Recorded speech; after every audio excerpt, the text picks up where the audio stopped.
Bismillahirrahmanirrahim. Assalamualaikum warahmatullahi wabarakatuh.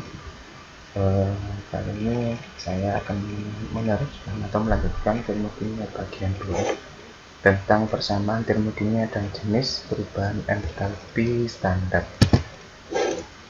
Yang pertama kita bahas tentang persamaan termodinamika. Persamaan termodinamika sebenarnya pada dasarnya sama dengan persamaan reaksi. Jadi ada persamaan reaksi kimia yang menunjukkan reaktan, kemudian dibatasi oleh tanda panah, kemudian di sini ada produk. Nah, kalau persamaan termodinamika itu ditambahi dengan data delta H, perubahan entalpi dari suatu reaksi.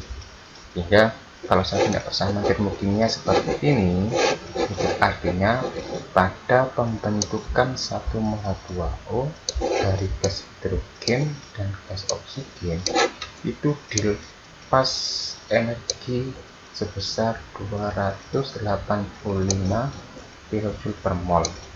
Reaksinya dikatakan sebagai reaksi eksoterm karena delta H-nya bertanda negatif. Artinya kalau negatif, kalau itu dilepas dari sistem menuju lingkungan. Nah, ini yang disebut sebagai persamaan termodinamika. Jadi persamaan reaksi ditambah dengan data harga delta H reaksi tersebut.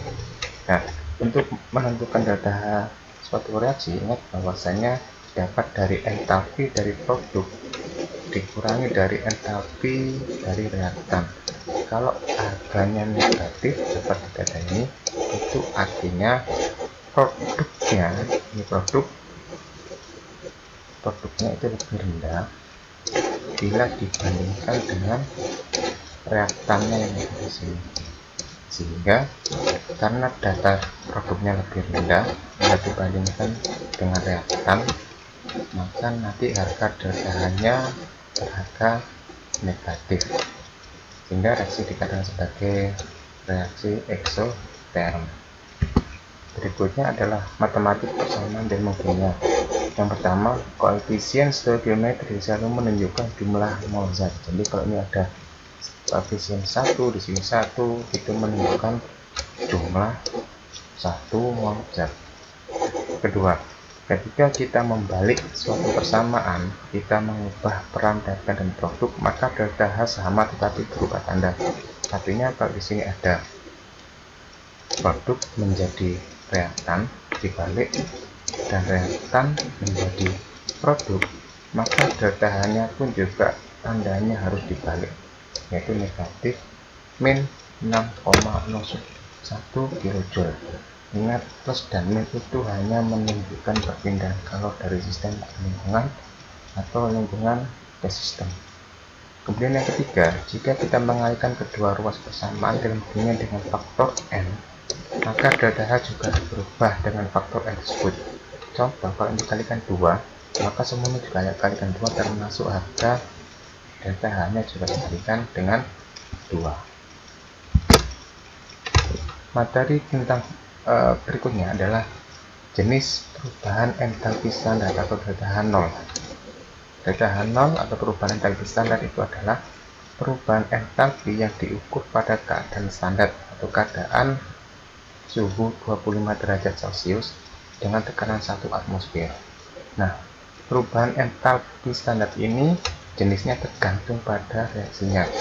Yang pertama, kalau entalpi pembentukan standar, berarti reaksinya adalah reaksi pembentukan, disingkat dengan delta H0F formation. Contoh, di sini delta H pembentukan 1 mol CO2 dari unsur-unsurnya. Maka karena reaksinya adalah reaksi pembentukan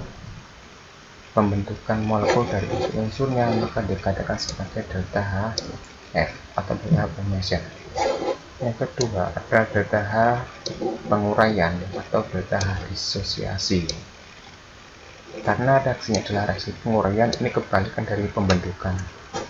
Jadi penguraian satu molekul menjadi unsur-unsurnya dikatakan sebagai delta H disosiasi. Yang berikutnya adalah delta H pembakaran, berarti jenis reaksinya adalah reaksi pembakaran.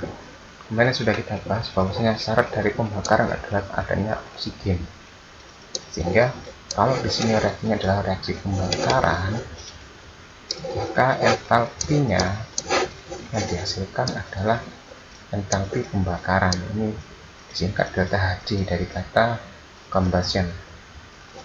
Kemudian yang terakhir adalah entalpi netralisasi standar atau delta Hn. Berarti reaksinya, jenis reaksinya adalah jenis reaksi netralisasi, jadinya terbentuk garam sama air. Nanti kita bahas asam basa di semester berikutnya. Karena reaksi netralisasi maka dikatakan sebagai delta H netralisasi. Sekarang bedanya delta H reaksi apa? Kalau delta H reaksi secara umum, sedangkan yang kita bahas di sini adalah delta H secara khusus. Ada pembakaran, ada pembentukan, kemudian disosiasi atau penguraian, dan netralisasi. Baik, kita akhiri, kita nanti ketemu lagi di pertemuan berikutnya. Assalamualaikum warahmatullahi wabarakatuh.